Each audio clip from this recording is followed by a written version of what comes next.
speaking of living it up, my man Cam Newton is trying to live it up, trying to be himself, embracing who he is. But at the same time, he says his dreadlocks and his fashion has kept him out of an NFL job. Potentially interesting. So we know him for the big old fedoras and the rompers and scarves, but he's still a 3-time Pro Bowler, and he's still a former MVP, and he's still Cam Newton. If you see Cam Newton, and I've seen Cam Newton many a times, but last time I saw Cam Newton is still Cam Newton. Like, that's a star. I don't know what y'all talking about.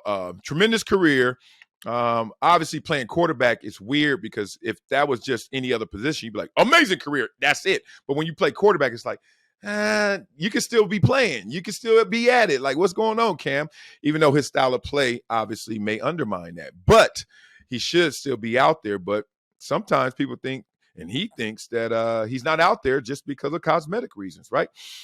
And that's kind of amazing. All right, so he had an interview with Josina Anderson, the homie, and he said he discussed his inspiration for his style and how women impact what he wears. Duh. Ain't no dude drawing that up, bruh. Ain't nobody over there. Hey, bruh, hey, you know what you need to do? You need to tighten it around the thigh, though. Or right around the thigh, though. The thigh. This is a woman's thing. It's a man's world. Except when it comes to Cam's getting dressed, it's not a man's world. So then he was asked by Josina if his current hairstyle has kept him out of an NFL job. That's funny. Like, to ask that question, you already know that answer. Like, do you think that you having your hair and all these big macaronis coming out of it has any impact on your job? When it shouldn't, but to ask the question, I think you already know the answer, or at least you know what he's going to say. So Newton said he thinks that his dreadlocks and fashion have hindered his chances of being in the league, and says, oh, well, I'm not going to change. Quote, but yeah, people have hinted like, Cam, we want you to go back to the 2015 clean cut Cam. But that was a different me. Right now, where I'm at, it's about embracing who I am. Cam is embracing who he is. All right. So then Josina asked if his dreads had caused them to be blackballed. Oh, she going in. She already knew the first answer. Duh. She's like, let's go there. There were hints towards it, he said. And the thing that is always mentioned is, Cam, you scaring people the way you look. Oh, wow. Now, let's talk about it. We know who he is. Cam Newton last played for 2021 Carolina Panthers. And he's now currently still a free agent. And in March, he had that throwing session in front of the league and the reps at the pro day at Auburn. But so far, still unemployed. Damn, that's how it goes. Let's talk about this because I had to deal with this 1997. Wasn't me, though. Wasn't me. But it was, let me call him, I guess, my agent mate, because we all went up to a training camp in Boston. Our agent, Brad Blank, brought us in. And during that time, there was a guy by the name of O.J. Santiago. I don't know if you guys know him. He played tight end, played for the Falcons, maybe some other teams, but I remember the Falcon years. Good dude, good player from Toronto. Oh, a lot of Toronto talk in this show. But he had dreads, and I remember him kept talking about cutting his dreads for the combine. I was like, why? He was like, cuz, man, it's not clean cut. They're not going to respect me the same. They're not going to look at me the same. I was like, damn. And I ain't put myself in the position of an executive or an old school guy or somebody who's uber conservative. I don't know. Whatever the stereotype or whatever the actual example of a guy who's like, Tom Coughlin. Like, right, Magic. Because Tom Coughlin used to tell cats, cut your hair. Like, for real. So I know that's real. So going against Tom Coughlin, I would just be like, damn. What a dilemma. I don't want to limit an opportunity. You don't want to take Tom Coughlin and wherever he was at the time, the Giants or Jacksonville, off the table. But at the same time, dog, I can't take me off the table. What the hell I cut my hair for? Can I ball or not? But we know it ain't that damn simple, right?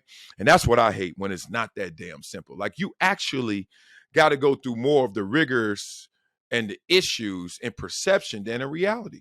Like, what are you thinking of me before you even look at what I really am? That's so silly, but that's how even sports works, right?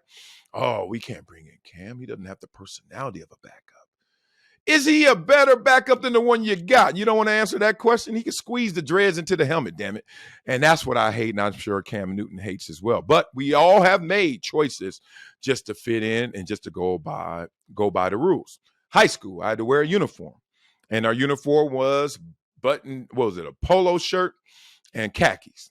Now, I love the khakis part because everybody was wearing khakis, especially, in the 80s, 90s of LA. That was the gangsters wore it. So I was like, oh, that's easy. I ain't no gangster, but I fit in.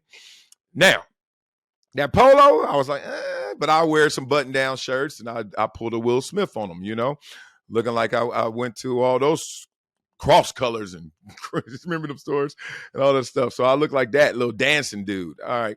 But I wore a uniform. Why? Because I wanted to go to school.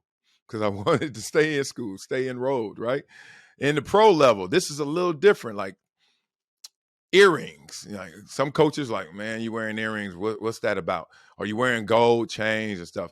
Like it's weird at the dynamic of what do you cave on? Because we all will compromise. We all will carve out a part of our identity just to go along. We all do it. You go to work and there's a certain decorum at work. You wear a suit.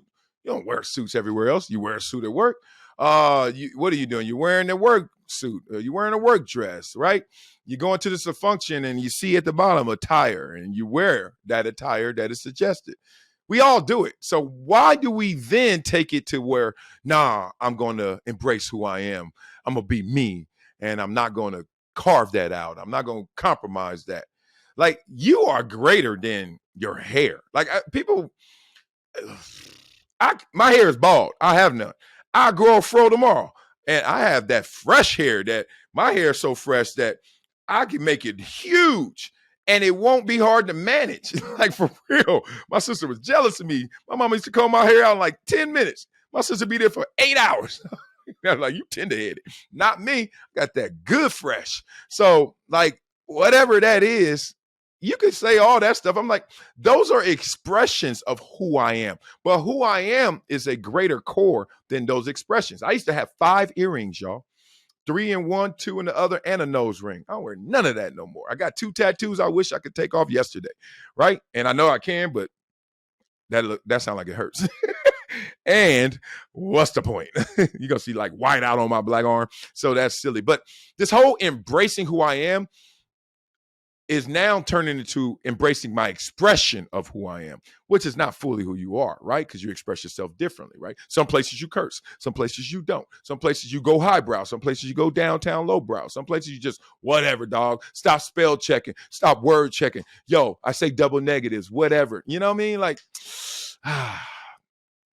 there's a greater core to you to embrace than just the expression of who you think you are. That's what I'm saying.